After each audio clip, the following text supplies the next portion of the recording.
to do with that after the fact. Being able to edit the beginnings and ends of your video so that you don't see yourself reaching over and pushing stop, and you don't see yourself sort of hemming and hawing and getting situated at the beginning. That, adding text to your videos, right? Putting the title of your song, putting your website, we want to be able to do that kind of stuff. Also, some things create video in huge resolution. You get a 2 or 3 minute, 4 minute video that's like 6 gigabytes big. That's not helpful. You want to be able to make something that's got a high enough resolution, but is not so high resolution that it's going to take your machine like 6 hours to upload it to YouTube. The other thing we might be doing is audio is really important to us. So we might be recording audio, like if you've got a digital audio workstation, if you use like Logic or you use Cakewalk or you use Pro Tools, you may have a nice microphone set up. You may be recording to that. You want to combine that with the video from your iPhone or from your camera. That's another thing you might want to do. That sort of next level up, you might want to make those kind of virtual band recordings, right? Where you've got 6 of you or you and a friend, kind of frame in frame recordings. And another thing you might want to do is stitch multiple songs together into one file so that you could share like a virtual concert, for instance, on YouTube and record a kind of a song at a time. And this is all stuff that DaVinci can do. So there are some things so DaVinci can do all that right off the bat. Let's talk about what DaVinci is not going to do for you. DaVinci is not going to substantially improve your video quality. If you are hoping that buying this piece of software is going to make your video look sharp, it's not. Getting a sharper camera, a sharper lens, worrying about your lighting, worrying about the places where you're set up, that's how you're going to make your video look sharper. It's also really not. It's not going to make your audio sound better. It's the same thing. You record audio in a room that's not echoey. You get some decent microphones, you put them in a good place, you make good choices about your post-processing. That's the way that you make your audio sound better. DaVinci is not a magic bullet for those things, but it is a tool that you need to use, this kind of tool that you need to use to accomplish some of those other tasks. So why DaVinci over something else? DaVinci's free. So that's a big one. If you just sort of Google it, you can find it. It's cross-platform. So if you get used to it on Mac, you can use it on PC. It sort of runs everywhere. For me, what I really like about it is there is an almost full-featured digital audio workstation in it. There is multi-track audio that for me, I've got a recording studio. And I've been working, in the box on computer for many, many, many years. And so I've got this whole array of tools, plugins, reverbs, compressors, equalizers, all these things that I use for my pro audio work. DaVinci can use those. DaVinci has access to those, which means that I can master videos in DaVinci, and I can bring a lot of those audio tools to bear without needing to open it up in an audio workstation and then work from there. So I also like the workflow of DaVinci. It feels a little bit like working in a digital audio workstation to me. The way the tracks are lined up and the way that you edit and you shift and move things around, it feels really familiar to me. So if you've worked in something like Pro Tools or Logic or even GarageBand, stuff in DaVinci is going to look familiar. It also has a couple other reasons to use it. There's a lot of online resources. Just Google, how do you do blah, blah, blah in DaVinci Resolve, and you're going to get a lot of results. People are talking about this all the time on YouTube. So that's how I've been learning to use it. I've been using this since about April. And I started using it. I had been using iMovie. I was shopping around whether or not I was going to go to Final Cut or get an Adobe product. And Neil Eckstein actually recommended DaVinci to me. And looking around it, I liked the workflow of it better than some of those expensive pieces of software. And it's a full featured piece of video editing. The downsides to it, because it's free, it's a little glitchy. There are some things that you can't expect tech support to jump and fix every little. There are things that I wish it did differently, but it's you can't. It's the look in the gift horse in the mouth. the other thing about it is that a lot of, especially some of the other Mac products that I was comparing it to, they've got some kind of like wizards built in where they do whiz bang stuff for you kind of all at once and make it look really slick. Like the text kind of comes in from this side and explodes in a shower of rainbows and unicorns, and then it all collapses and goes away, and it's just one click of a button and Apple will do unicorns for you. And this isn't really like that. It has some features that are a little bit like that, but they all kind of look like they were done by Bob in HR. So they look very kind of professional, square. They're not really well suited to musicians, I don't think, in my experience. So what I want to do, let's see if the share screen thing is going to work. You guys seeing my screen down here now? Yeah. Yeah, I assume you'll tell me if not. So I'm going to show you three kinds of videos that I've been doing. Here's the one that I just did today. This was my morning video of the day. So this I recorded on my machine using this camera that I'm talking into right now, using this microphone here that I'm talking into right now as well. So what I'm using DaVinci for, the video starts at black. It fades in from black, and there's the name of my song, and there's my name, and I want that. And then at the end of the song, when the song is over, again, it's going to fade to black, and my website's going to come up. So that sort of thing. You know, you make the videos clean. That's one style of video. The other style of video, and this is the one that I tend to get more kind of like comments about. This is one that I did last week. So this is that virtual band recording. I don't know what that banjo player is up to. But you know, so here's 6 parts, and the way I do this is I record the audio in Logic. So, which is my, digital audio workstation. It's my multi-track software. I record each of those videos independently. I assemble them and put them in place in DaVinci. And then, there's text on this as well, text at the end, there's text at the beginning, it fades in. So there's that kind of thing. The other thing that I've been using it for is I have been doing this. And these are the services for the local UU that me and my family go to. So ever since we couldn't be meeting in person, we've been putting services up on YouTube. And so I have assembled clips people send in. Here's a member of the board offering a welcome, and then here's information about how you can donate money, and then here's our interim minister, and then I think right past this is me doing a hymn. So you've got little scrolling lyrics. Anyway, so these are like 40-minute long programs and again, I've been using DaVinci with that since about April. So let's look into how this thing works. I don't want to go into, finding it, downloading and installing it. That's going to be different whether you're working on Mac or you're working on PC. One feature of DaVinci is that it's going to control its file structure. So when you boot up DaVinci, you get something like this, and it shows all the files, all the movies that you've made. It sort of controls them like that. You can't just browse in your Finder or go to your folder structure and click on a movie and open it up. So it manages that for you.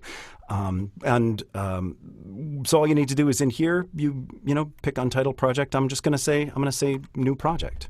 I'm going to call this Farm Demo 3 because I've done some earlier, and it boots us up into DaVinci. This is the default sort of starting point for it.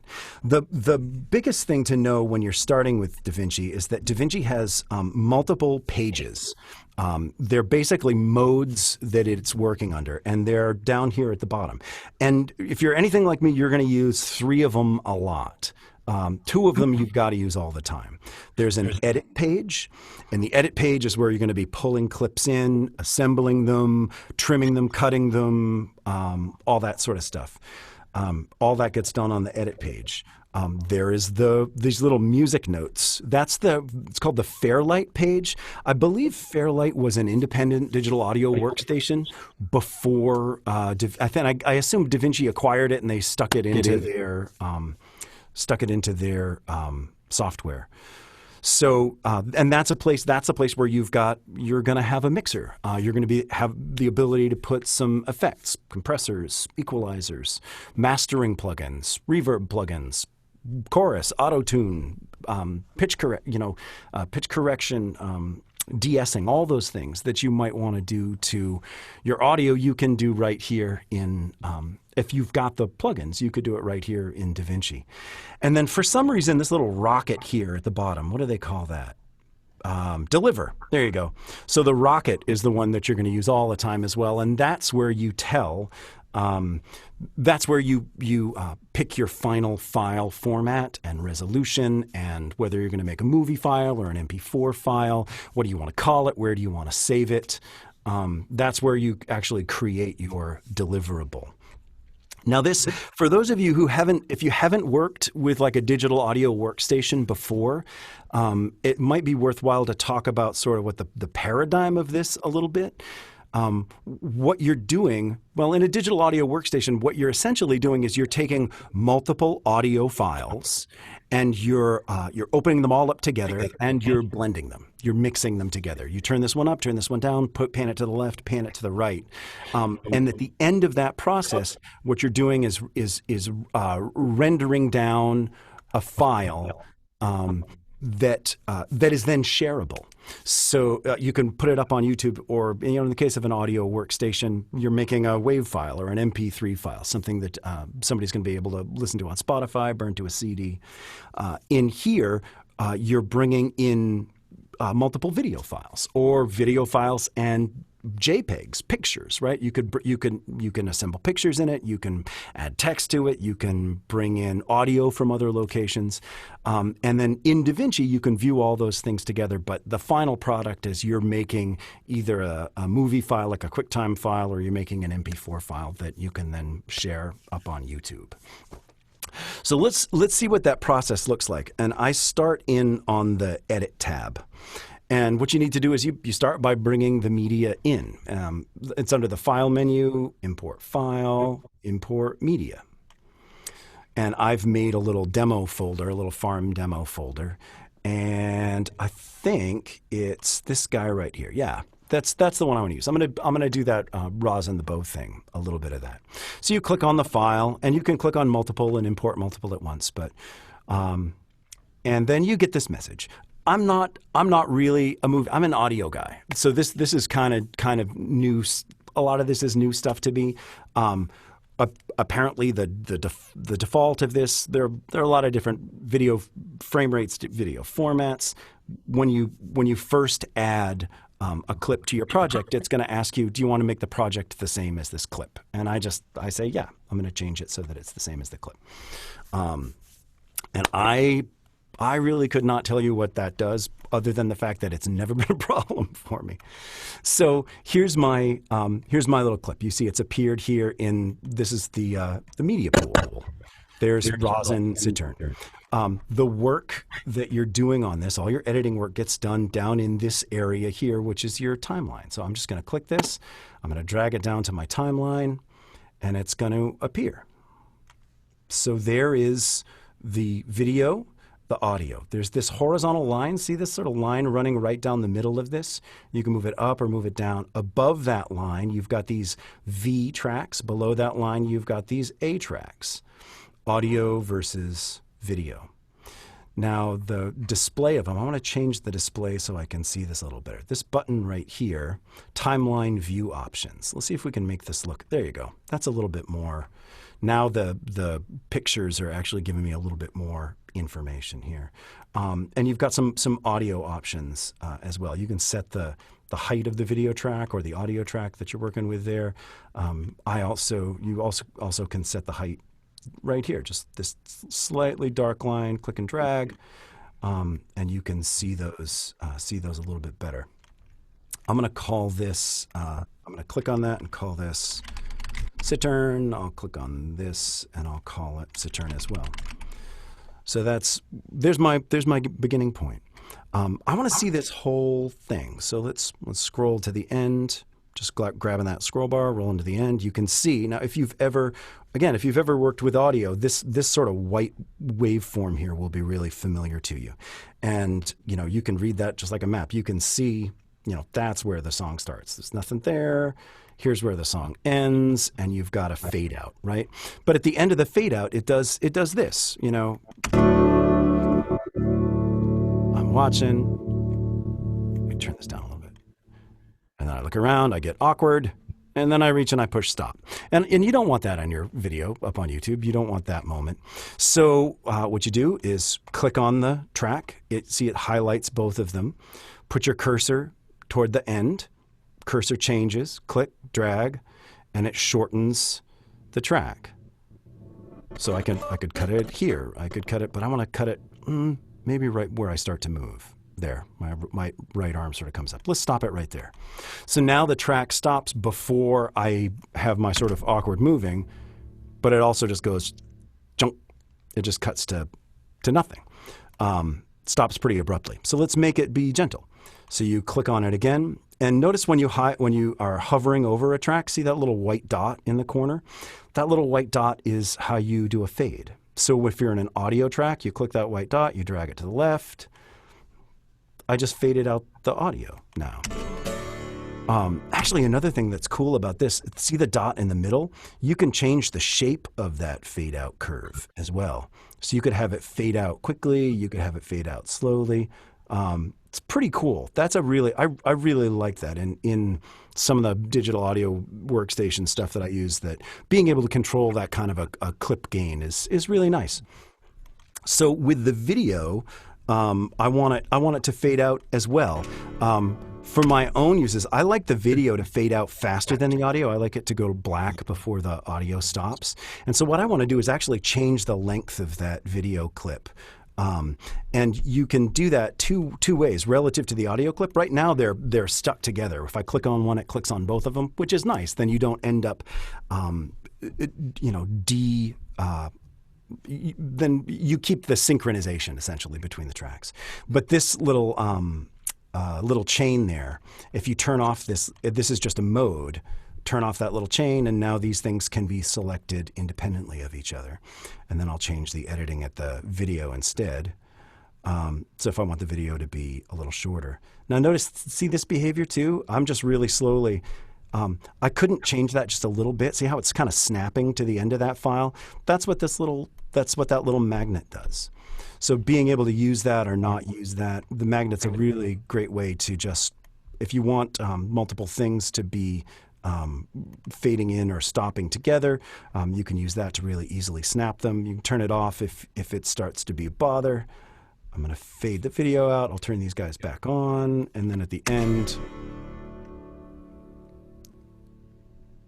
we see the fade out. Let's get the beginning set. I want to see more of this. There's two ways to zoom. Well, there's probably a bunch of ways to zoom.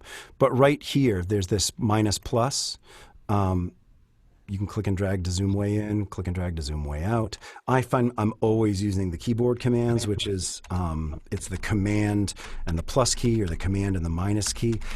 As much as you can, I really recommend, I found this one just today, the up arrow on my keyboard goes to the first frame. I had been wanting to do that, and the down arrow goes to the end. Man, I'd been wanting to do that for a long time, and I just never bothered to look for it. So I was looking for that just today. But finding keyboard shortcuts, man, it makes such a difference with workflow if you can find them. And a lot of software you can assign keyboard shortcuts too. I assume DaVinci can do that. I've never done it. But I bet you could. So here's another feature. That right there, this red line, that's your playback head. Whatever gets, this area right here is displaying whatever's happening at the moment of the playback head. If you zoom in and zoom out, it zooms in and out at the playback head. There are other things that happen. It's sort of like, it's like your now time. So that's an important thing to keep track of, because what's displaying here is going to be impacted by that. So I want the beginning to fade in. So let's just do that. I'll give myself a little bit of a little bit of, that's all right. And then, as of right now, this is one of the things that I actually really liked about DaVinci versus like Final Cut, is that the timeline is fixed. You can put an element on the timeline a few seconds into the timeline if you want. Some software kind of gloms things together as you drop them in, and that it felt unnatural to me. I'm used to being able to, when you're working in a view in an audio workstation, you drag clips around. You can drop them anywhere you want, and this works like that as well. So I'm going to click and drag this thing to the left, zoom out a little bit. So now I've got this trimmed to the length of the song. I've got fade in, I've got fade out. The other thing that I want to do with this is I want to let people know what the song is at the beginning. And so what I'm going to do is add some text.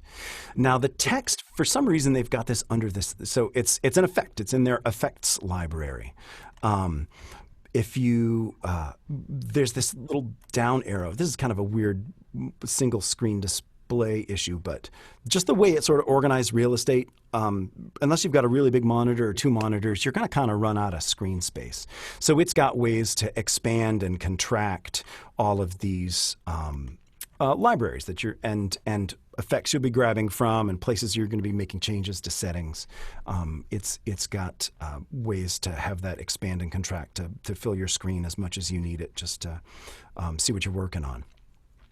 So I'm going to drag, where do I want this to be? I think I want this to be, I use this one. So in your toolbox, there's a titles section. This is just where you can drag some text on. And you just click on it here. You drag it into your timeline. When you drag it into your timeline, it gives you a new track. It's called Video 2. I'm going to zoom in on it. It's this R lower third title. And you can see when the playhead is over this text bar, you can see there's some text right there, and it just says title right now. And I want to change that. I want to have it say Rosin the Bow. So I click on that element, I go up to the inspector, and the inspector is going to, and then again with this funny little down arrow so that it shows me all the stuff. Now it's a 2-line text. Rosin the Bow, type it in, and I'm just going to call this traditional, TRAD, period. And now, actually, yeah, and you can, is this going to, click drag is going to be if I hit this transform. So you can move it around like this. This transform button, we'll get back to this later. But this is what's going to let you change the shape and, well, it's going to let you change the size, and it's going to let you drag things around on the screen. That's one way to move this around. The other way to move this around is kind of what I prefer. Let me just undo out of that, put it back where it started. The way I like moving them around on the screen is I use this over here. It's got the position, X, Y. X is left, right, Y is up, down. So I'm just clicking and dragging. And it sort of feels like I have pretty good control over it like that. I want to change the font. I like Avenir for these. And I'm going to change the case. I like these to be small caps. All of that is, all these text settings happen right in here. My position Y, I'm going to drag that up here and move that over. Actually, it's too small. Let's click on the size and we'll change the size of that. And likewise, if at the beginning of the song, I don't want that to be there at the beginning. I want it to fade in like everything else is fading in. So I just, and maybe I want it to go, have it go for, I could have it go till I start singing, or I could have it go about that long.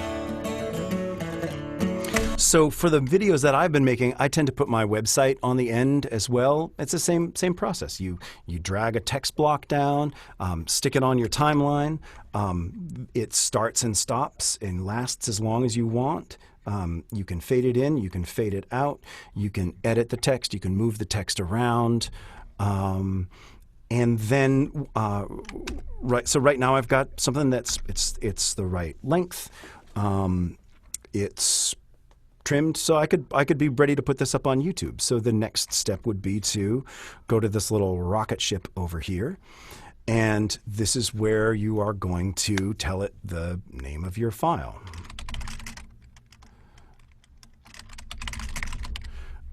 Browse for a location to put it. I'll probably put it in my farm demo folder. And then you have a couple of choices about it. Again, resolution, I'm using 720p as a resolution for this.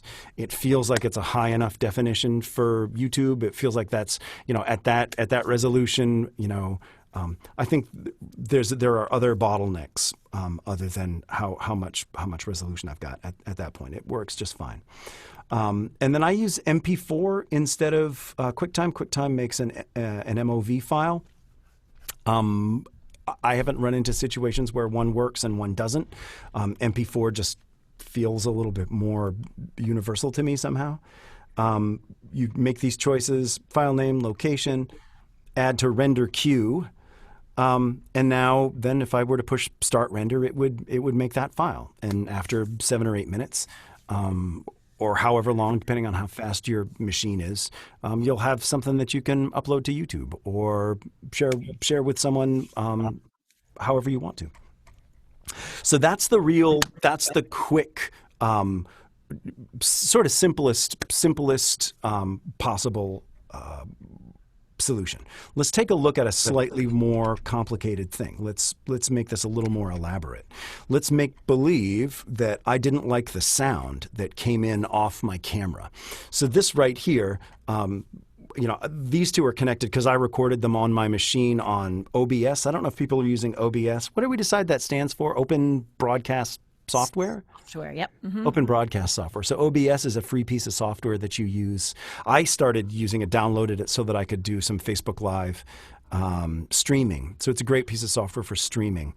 But it also has a record function. And I use it because I can take the line in essentially from my recording studio setup. I can take a video in through HDMI from my Sony nice camera and just record right on my machine. And then I have the files on my machine. It's just easier to handle. I don't need to move a card out of a camera or stick it in or figure out how to get things off an iPhone onto it. So, but if you're recording, like if you're using a nice camera, they tend to not have great audio.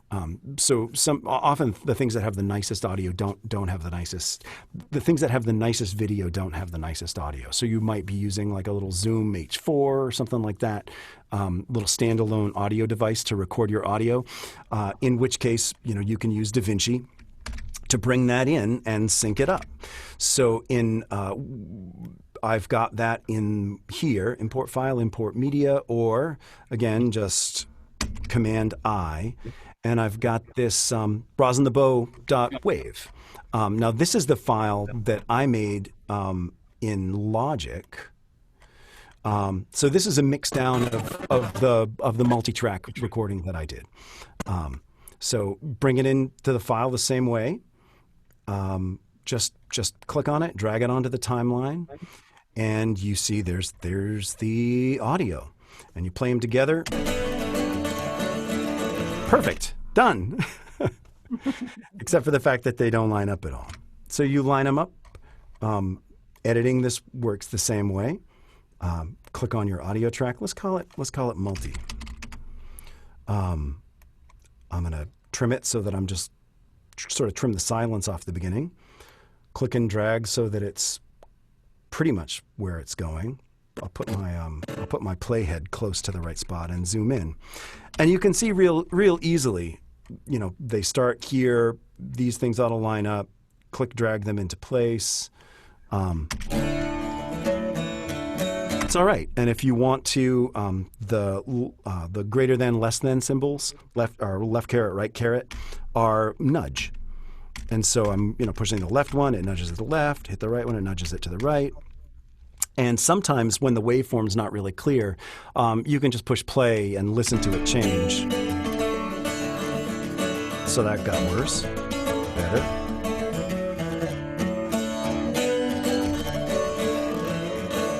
So you can hear it. And the phasiness means it's pretty close. So now that audio is in the right place. I want to use that audio instead of this Cittern audio. I could just mute that Cittern audio out. There's a little mute button right there. I prefer to just get rid of it because I really don't want it.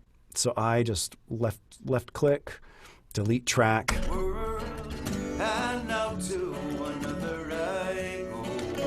So there's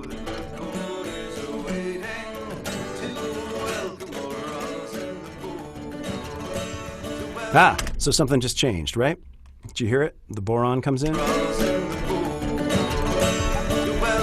So let's bring the boron in. Same way. Command I, BOD for boron, spelled just like it sounds.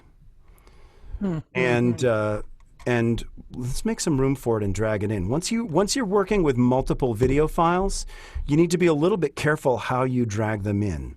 Notice how, like where I haven't released yet, I'm still dragging. It's going to cover up the other audio or the other video if I drop it on top of that timeline. And I don't want to do that. I want it to make a new video track. So I just keep scooching it until it makes its own video track. And there it is. Let's call this text. Let's call this boron. We can call this boron. Again, same editing procedure. I'm going to click and drag until it basically get rid of the extra, you know, the silence at the beginning. Now I want to find that spot again. Where are we? Ooh, gotta go back some more.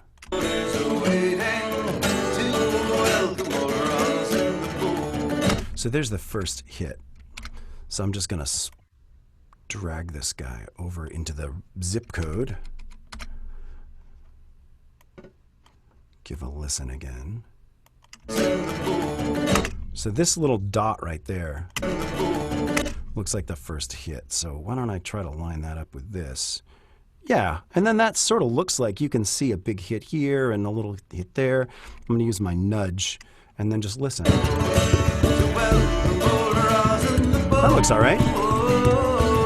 Boron's a little loud now, which is fitting. Boron's usually a little loud, but it's loud because I'm using both the multi-track where it exists and its own audio. So I could mute out the boron track, or what I'm going to do is I'm just going to delete it. And then, so now we've got the two video tracks in there. They're not doing much good though, or this isn't really the effect I want to achieve.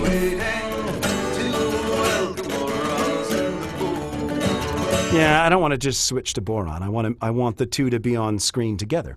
So what I do is click on the let's click on the boron first, and then I mentioned that transform button when I was talking about text. If you just click on one of these little handles on the corner, click and drag, it just shrinks it down. Or I can go to the inspector. I kind of like doing it this way because I want them all to be the same size. So I can actually click and type, say, 0.5. So that's at half scale. And I can click and drag it over here.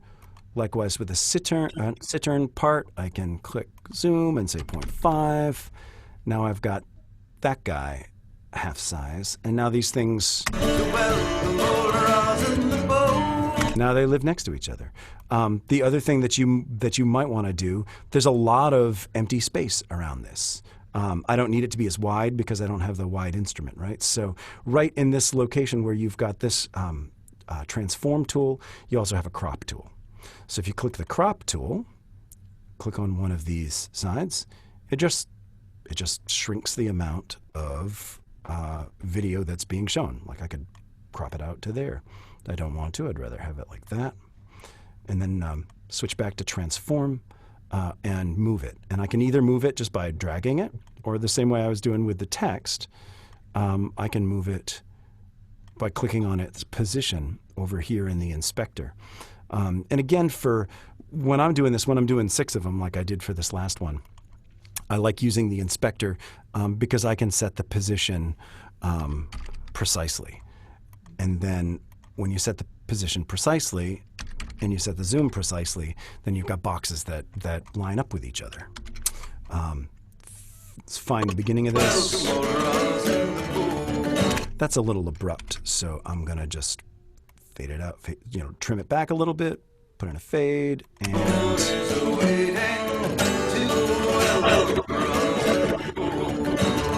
that's a little much, but you get the idea. Something like that.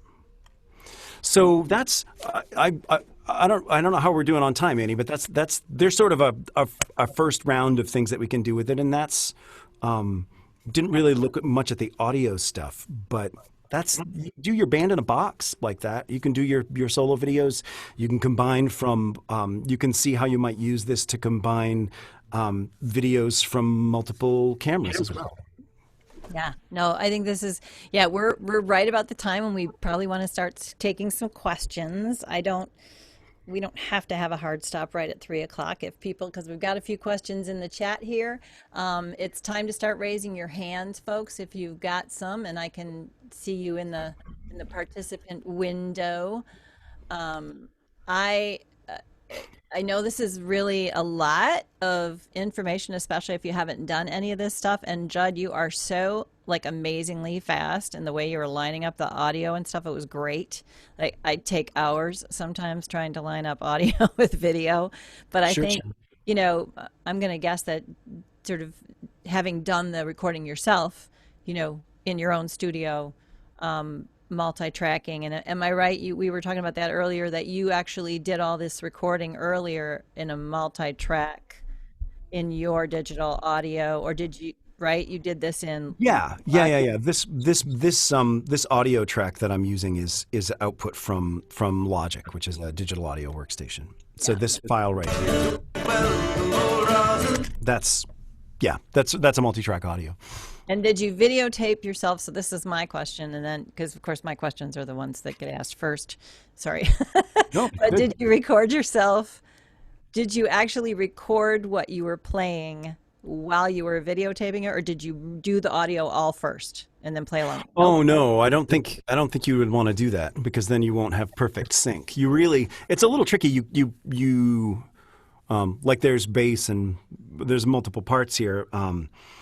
You've got to record the video while you're recording the audio. Yeah. So if you substantially mess up the audio while you're doing it, you need to throw that video away, start a new video, and that's another reason to have the video recording right to the computer. For me, is that and using OBS, like I'll say, so I'll open up a Logic session. I'll open up an OBS session. I'll give myself a track in Logic. I'll push record in both of them, and then I'll just play and sing. And then there's my first take. And then I put on headphones and I'm listening back to what's in Logic. I set myself, like if I'm going to play Boron with it, I set myself a Boron track. I push record in my video software, record in my audio software, and I listen back and I play the Boron along with that. So what the video software is recording is just the Boron, right? So there's just the audio coming through. It's recording audio as well, but it doesn't have the multi-track audio in it. Logic has the previous tracks that I'm playing along with. Gotcha. Okay. All right, cool. Well, let's go to the gallery. At the moment, there are no raised hands, and we're going to take questions out of the chat. Brant has his hand up. Oh, well, Brant must be waving his hand because I can't. Yes. see Oh it. yeah, no, Brant is literally waving a hand. I don't see any hands up in the. Hey, Brant, can you find the raise hand feature in your participant window so that will move you up to the top of my list? Or if not, it's okay. I can see you. All right, we're going to get to you in just a sec, but I'm going to, Danielle asked a question pretty early on, and I think this might have sort of been touched on and maybe answered. She said, what are the pros and cons of OBS versus DaVinci? And I think that might just need some clarification. You're using both. Yeah, so OBS is not a video editor with this timeline. OBS doesn't have any of these features in it as far as I know. I've never used it to try to edit that. I mean, it's really made for broadcast. Yeah, I think they do different things. They're just different tools. Yeah, I don't know if you can record directly in OBS, but that would be intriguing. It Well, may not you have quite as can. many of these features, that's for You, sure. yeah, I mean, you can record directly, um, but I don't know that you can assemble. Right. I don't think you can assemble. I don't think there's like a timeline that you can assemble multiple parts on. And Well, okay. Hey, Brant, okay if I spotlight you? Well, I can't spotlight you well, but I'm gonna let the screen share. Judd, why don't we take the screen share away, and then if you need it to answer a question, you can share again. That way I can see the gallery. uh, okay, So stop sharing for a second. I'll great. have, let's spotlight Brant, and you can unmute yourself now, my friend. Okay, thank you, Annie. I also put this in the chat just a second ago, but yeah, I Hi. can't gotta find that raise your hand feature. I've been looking for it, and anyway, uh,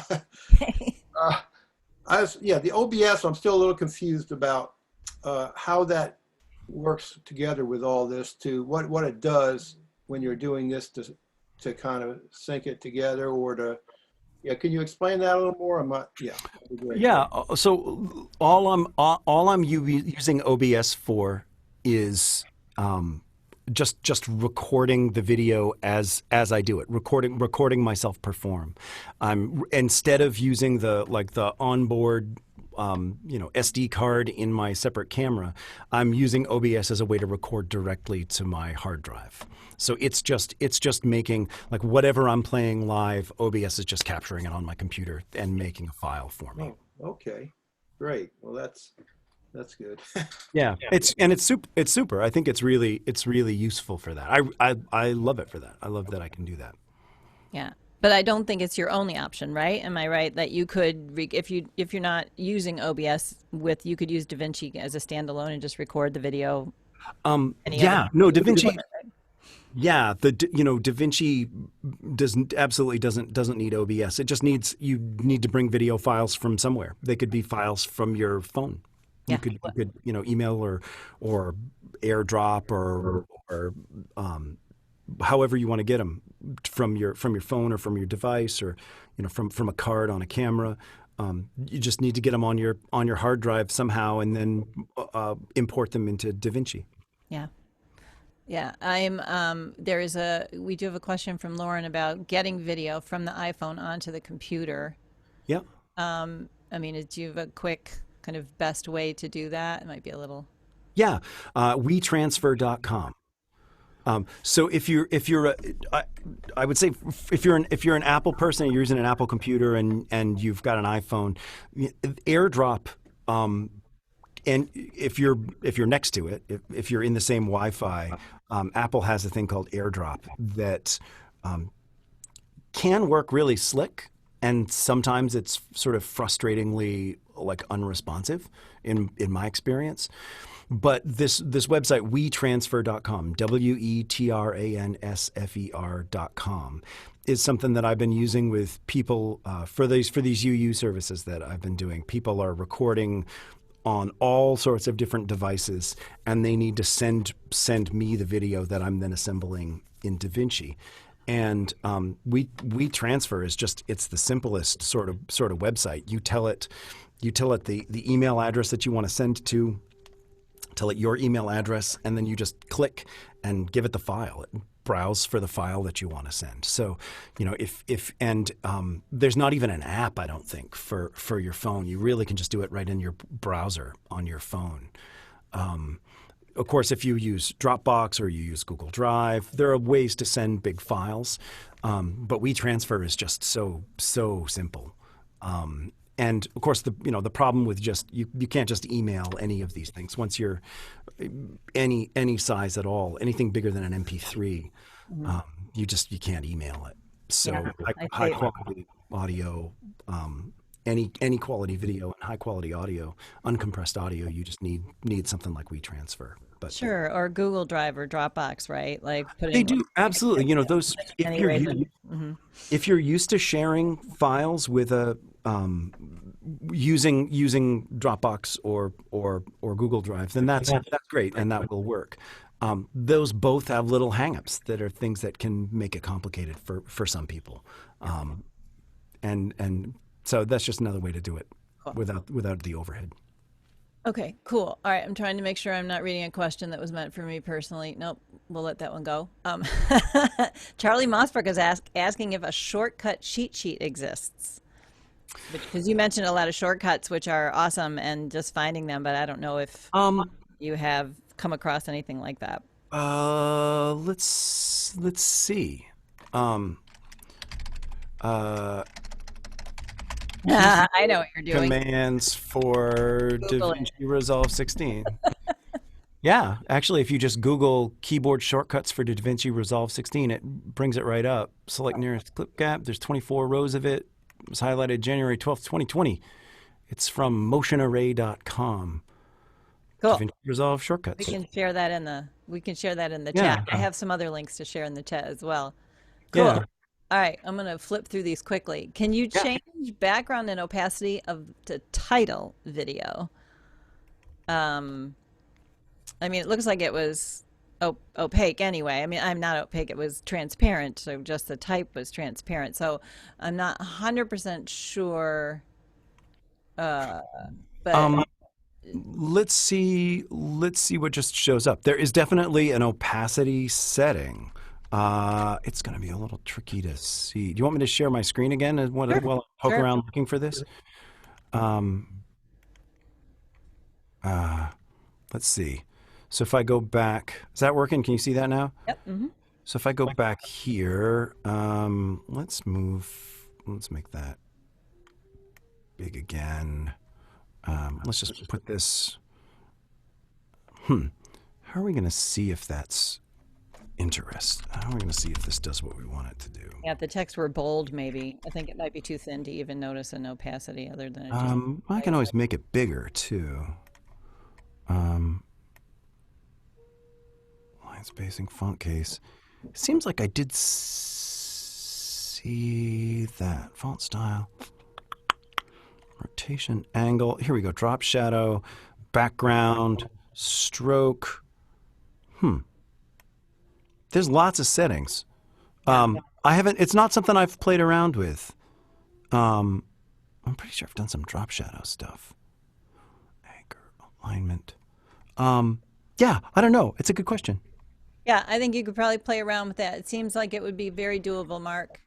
So I'm going to move on to the next question. Jeff Brackett is asking about multi-track text so that text remains in place as other text comes in. Yeah, That's very doable. I think so. Yeah, you just add a new text block to it.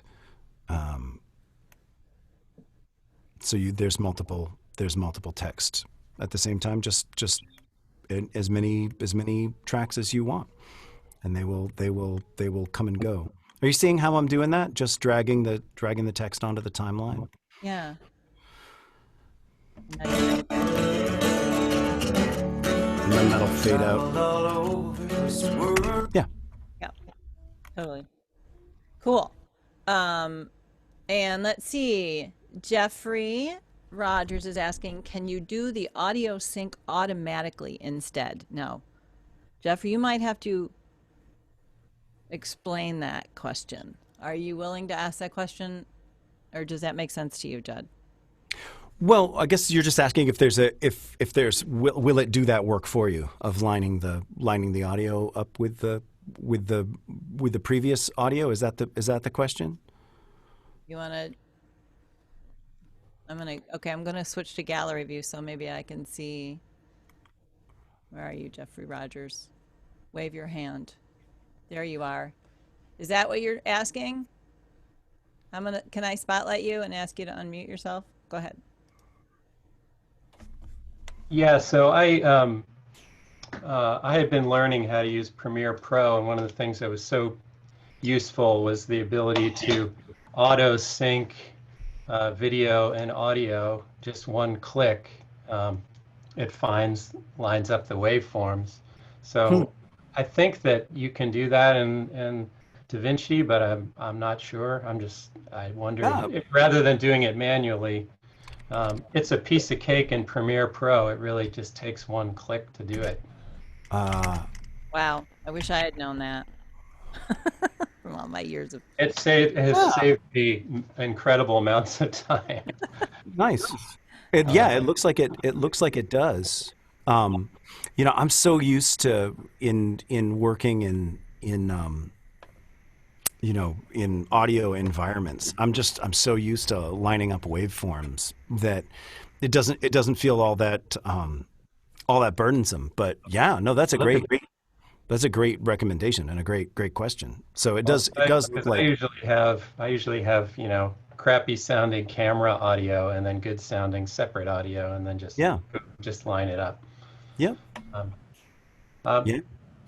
Can I throw in another quick question? What? I wonder if it would do that though in a situation like this, like when I'm bringing the boron in, like the boron, it's not the full audio. It's not just two versions of the same thing. It's like the boron video only has the boron audio, Right. right? And I would be trying to sync it up with a video where that audio exists, but it also has all this other audio in it as well.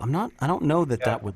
I'll have to experiment with I that. don't know. And Thanks for my experience in Premiere Pro is that it even does it most of the time that way. nice. Although sometimes it doesn't, and then you just have to do it manually. But Yeah. I'm hoping that it's possible. And It looks like it is. Just Googling it, there's a how to auto sync audio in DaVinci Resolve. There's a 78 seconds of a YouTube video that I'm going to watch as soon as we're off this chat. Sorry, I just answered a question for one. So, okay. Sorry, moving on. Seth, I answered your question in the chat. I think that was a yes. He was asking if you were to add some ending text to this video, could you do it on the same track as the opening text, or would it need a new track? But it's same, yeah. You can, as long as it doesn't, if you don't want it to overlap, kind of thing, yeah. Yeah. Daniel, this looks so much more intuitive than Final Cut. Yes, I agree. And your question is, where does DaVinci store its work files? Can that be directed at a specific drive? Yeah. It's a little. It feels a little weird doing it. It's if you go back to like I was saying earlier, if you go to File and it's Project Manager, that brings this thing up again. There are these databases of files that it will store because it's kind of doing its own file structure. And you can tell it where to store those databases, whether on an internal or an external hard drive. It feels a little bit like open heart surgery to do, but it's you can do that and you can move them, but it's a little fussy. I shouldn't say it feels like open heart surgery. It feels like DOS is what it feels like, but it's doable. And I had to do that with my machine because, again, I'm on this Mac Mini and the internal drive's not very big. So I've got an external SSD drive and an external, multi-terabyte drive. So, yeah, you probably are going to want to do a little bit of setup to make sure if your OS isn't installed on a really big drive, you probably do want to point those libraries to an external drive. Yeah, and that follows Bruce's question. Bruce, so I think that hopefully answered your question. He says hard drive space is at a premium on my computer. Can this be done on an external drive? Yep. So, yeah. And Max, just a quick follow up saying, so DaVinci does not record. And I think that is I think DaVinci does record. I don't use DaVinci to record. I haven't experimented with recording straight to it. So I can't. I haven't played with it. I haven't played with recording in DaVinci. There's a record button. I'm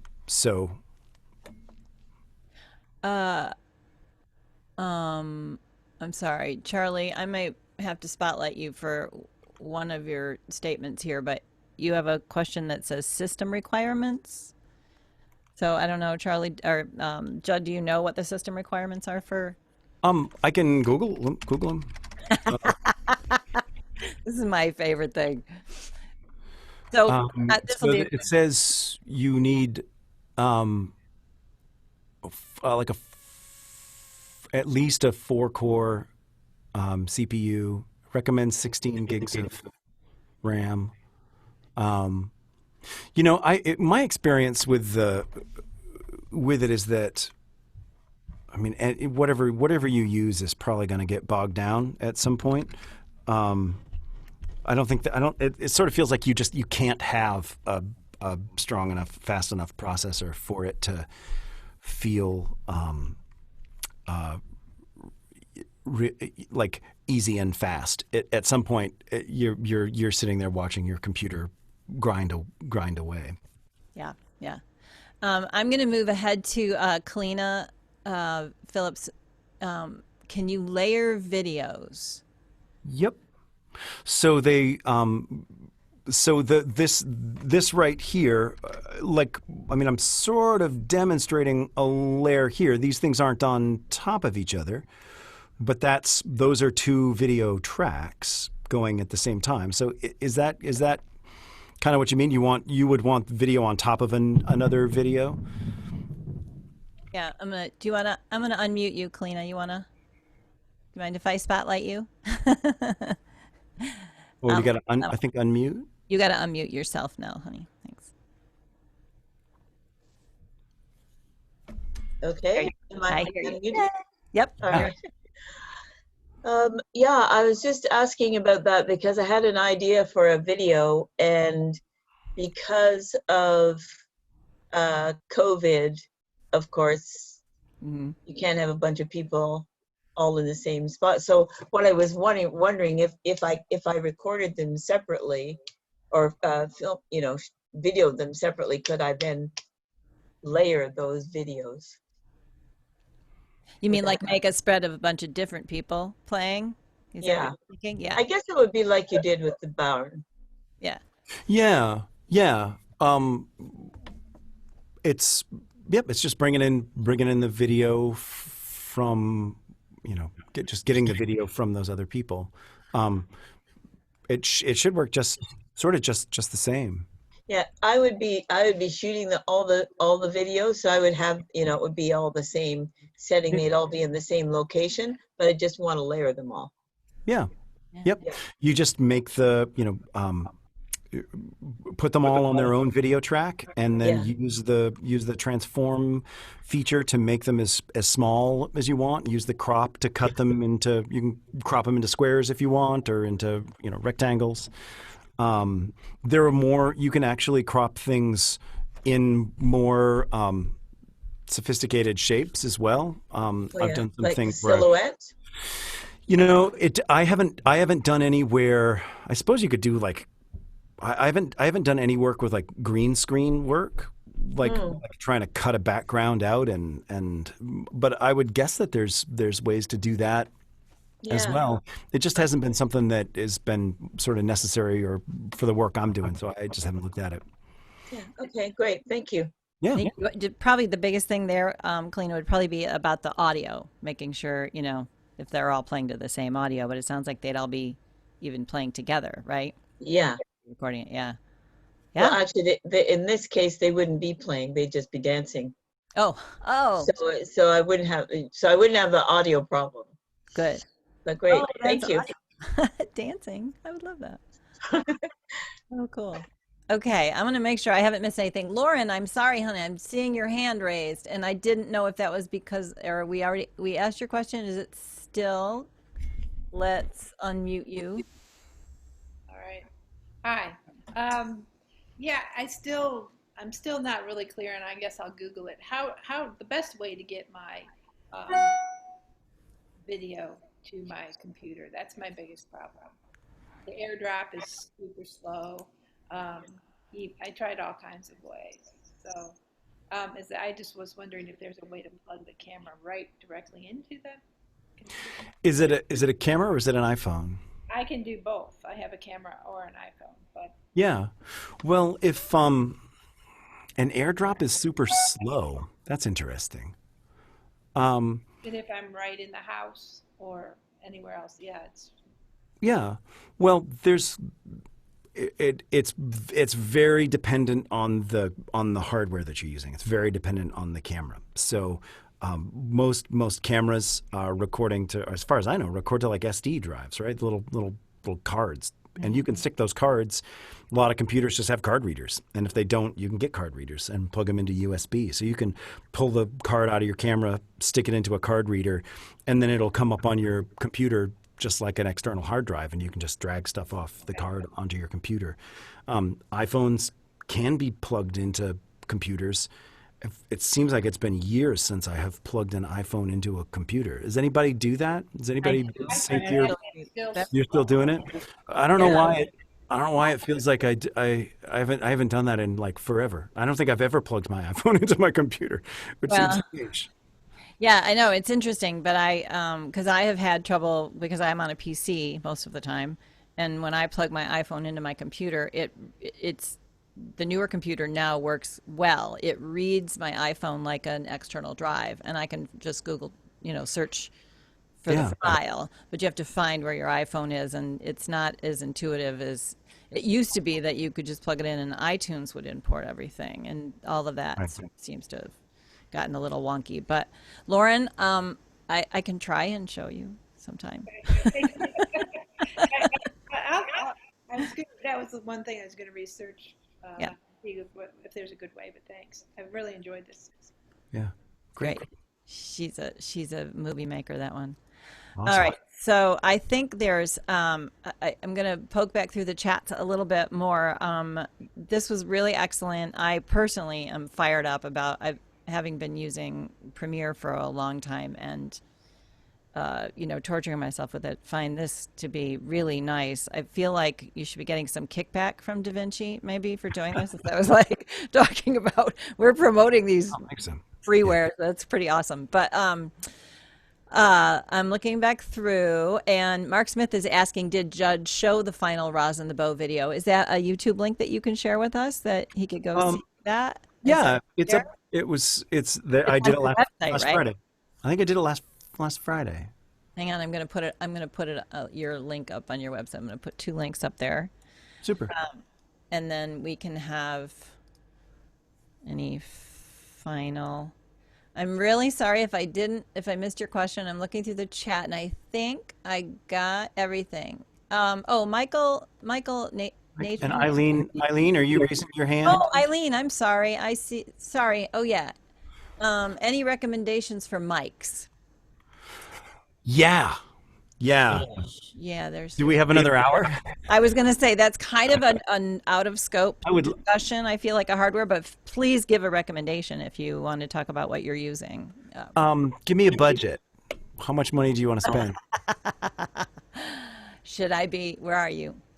Can we unmute Eileen? Where are you? Go ahead, honey. You're on. There you go. You're ready to go. I have a Shure 58 and a 57. Yeah. So at this point, if I'm going to be in home for the next couple of years and doing this, I'm ready to invest in good equipment so that I can function in COVID. So I that didn't give you a budget, but Yeah.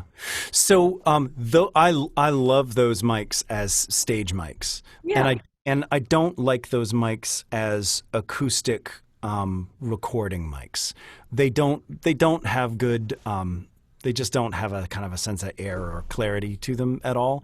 And there are a lot of mics that are like what I use, this mic that I'm using, all the videos that I've done, I've just used this one mic for everything. It's a Vanguard V13, and it's a multi-pattern tube condenser mic. So it's large diaphragm condenser, and you can get, I think this is a $600 or $800 mic, something like that. But you can get, a Rode NT1 is a really nice mic. Audio-Technica makes nice mics in that. One of my favorite brands is called ADK, not AKG. AKG makes good stuff too, but ADK is a company up in the Pacific Northwest, and they're doing kind of what everybody is doing, which is they've got manufacturing. Some manufacturing being done in China, and they're assembling parts in America, and they have good engineering. They have good sounding stuff. I like their stuff, and they're not super expensive. So that's a good company as well. But I like large diaphragm condensers. They're Okay. That's what I need to know, and I don't have anything like that, so that's what I'm going to buy. Yeah. Large diaphragm. Okay. Yeah, and this is, again, the fact that it's a multi-pattern condenser Yeah. matters. Your room matters as much as anything. The space that you're recording in, recording in a really live space with a lot of hard surfaces and parallel surfaces and small space.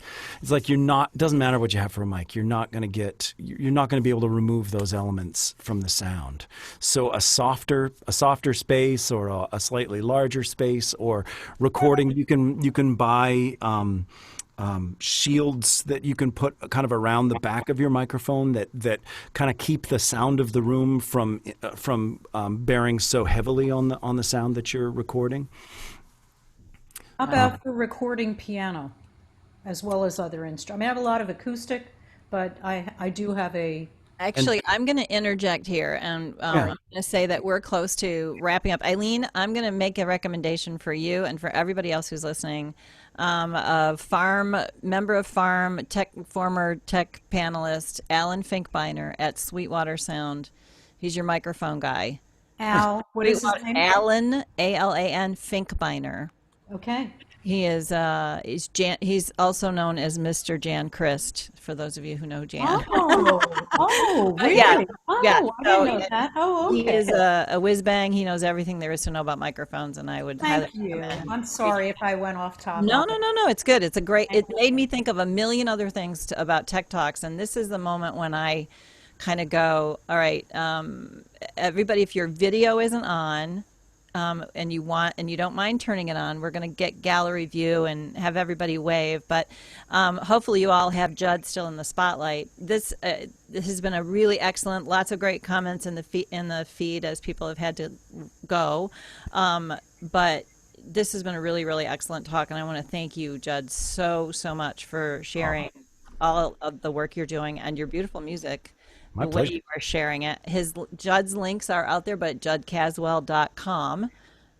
His name.com shouldn't be hard to remember. And I've also put the link in there for the DaVinci Resolve, which honestly, if you type DaVinci now, you don't get the artist, you get this software. So that just goes to show you. We are doing these Tech Talks every week. We are hoping to bring somebody in to give us a YouTube live streaming and YouTube studio demo next week, but one never knows what pops up. So I like to surprise people a couple of days from now. But let's get everybody, click your gallery view and you can all say hi. And I've also posted links on our, hi everybody. I've also posted links to the Farm Virtual Connections website and our main website and our community page, our community group out there. They're all sort of jumbled together, but Farm has a great community group. Share what you know, share any info out there with people, ask questions. You will get good answers from your community. And we hope, also we have a great community peer session happening on Thursday at 2 p.m. This is open to everybody, venues, artists, DJs, agents, fans, dancers. All of you are welcome to join this peer session. We're going to have a great conversation. We're doing these bi-weekly, and so just go out to the farmvirtualconnections.org to register for that session. If you're not on our email list, please sign up. And that is about it for me. I appreciate you all. Appreciate you, Jud. Everybody give a big round of applause for Jud. Great presentation. And I expect to see some awesome videos from you all. So this is the awful part of saying goodbye abruptly. Farewell, friends. Till next time.